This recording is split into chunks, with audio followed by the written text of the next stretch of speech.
ಹಗರಣಗಳ ಮೇಲೆ ಹಗರಣಗಳು ಮೂಡಾದಲ್ಲಿ ಆಚೆ ಬರ್ತಾ ಇದೆ. 14 ಸೈಟು ಸಿದ್ದರಾಮಯ್ಯನವರು ವಾಪಸ್ ಕೊಟ್ಟಿದ್ದಾರೆ ಅಂದ್ರೆ ಇದರ ತಪ್ಪಾಗಿದೆ ಅನ್ನೋದು ಸ್ಪಷ್ಟವಾಗಿ ಅರ್ಥ ಆಗಿದೆ. ಮತ್ತೆ ಇನ್ನು 1500 ಸೈಟ್ಗಳಿಗೂ ಹೆಚ್ಚು ಸೈಟ್ಗಳು ಇನ್ನು ವಾಪಸ್ ಬರ್ಬೇಕಾಗಿದೆ ಮೂಡಾಗಿ. ಈಗಾಗಲೇ ಅದು ತನಿಖೆ ಆಗ್ತಾ ಇದೆ. ಈಗ ಲೋಕಾಯುಕ್ತ ತನಿಖೆ ಇದುವರೆಗೂ ಒಂದು ಆಸ್ತಿಯನ್ನ ಮುಟ್ಕೋಲಾಗ್ತದೆ, ಒಬ್ಬರನ್ನ ಅರೆಸ್ಟ್ ಮಾಡಿಲ್ಲ,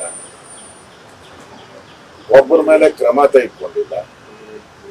ಮನೆಗಳ ಹತ್ರ ಹೋಗಿ ಅವ್ರ ಹೇಳಿಕೆಯನ್ನ ತಗೊಂತಾರೆ. ಇಡಿ ಅವ್ರು ಇಷ್ಟೊಂದು ಆಸ್ತಿಯನ್ನ ಸೀಸ್ ಮಾಡ್ತಾರೆ ಅಂದ್ರೆ ಲೋಕಾಯುಕ್ತವ್ರು ಯಾಕೆ ಸುಮ್ಮನೆ ಇದ್ದಾರೆ? ಅವ್ರಿಗಿಂತ ಮುಂಚೆ ಇವ್ರು ಮಾಡ್ಬೇಕಾಯ್ತು, ಲೋಕಾಯುಕ್ತ ಪೊಲೀಸರು ಅವ್ರಿಗಿಂತ ಮುಂಚೆ ಮಾಡ್ಬೇಕಾಯ್ತು. ಇದುವರೆಗೂ ಆ ಥರದ್ದು ಏನು ಮಾಡಿದೆ. ಇವತ್ತು ನನಗೆ ಇರುವಂತ ಮಾಹಿತಿ ಪ್ರಕಾರ ಈ ಒಂದು ಲೋಕಾಯುಕ್ತ ಪೊಲೀಸರು ಇದನ್ನ ಮುಚ್ಚಾಕುವಂತ ಪ್ರಯತ್ನವನ್ನ ಮಾಡ್ತಾ ಇದ್ದಾರೆ. ಕಳೆದ ವಾರನೇ ನಾನು ಇದ್ರ ಬಗ್ಗೆ ಹೇಳಿಕೆಯನ್ನ ಕೊಟ್ಟಿದ್ದೆ.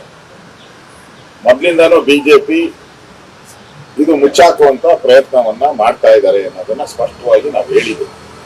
ನಾವು ಮತ್ತು JDS ಅವರು ಇದು CBI ತನಿಖೆಗೆ ಕೊಡಬೇಕು ಅಂತೇಳಿ ಕುಮಾರಸ್ವಾಮಿ ಅವರು ಈಗಾಗಲೇ ಆಗ್ರಹನ ಮಾಡಿದ್ದಾರೆ, ನಾವು ಮಾಡಿದ್ದೀವಿ.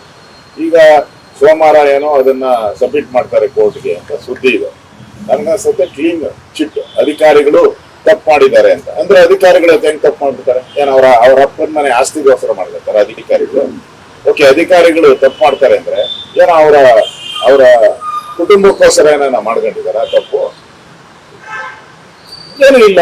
ಇಲ್ಲಿ ಆಗಿರುವಂತದ್ದು ಕಾಂಗ್ರೆಸ್ ನಾಯಕರುಗಳ ಆಸ್ತಿ ಎಲ್ಲ ಕಾಂಗ್ರೆಸ್ ನಾಯಕರುಗಳ ಮನೆಗೆ ಹೋಗಿದೆ. 1500 ಹೆಚ್ಚು ಸೈಟ್. ಅಧಿಕಾರಿಗಳು ಯಾಕೆ ತಪ್ಪು ಮಾಡ್ತಾರೆ?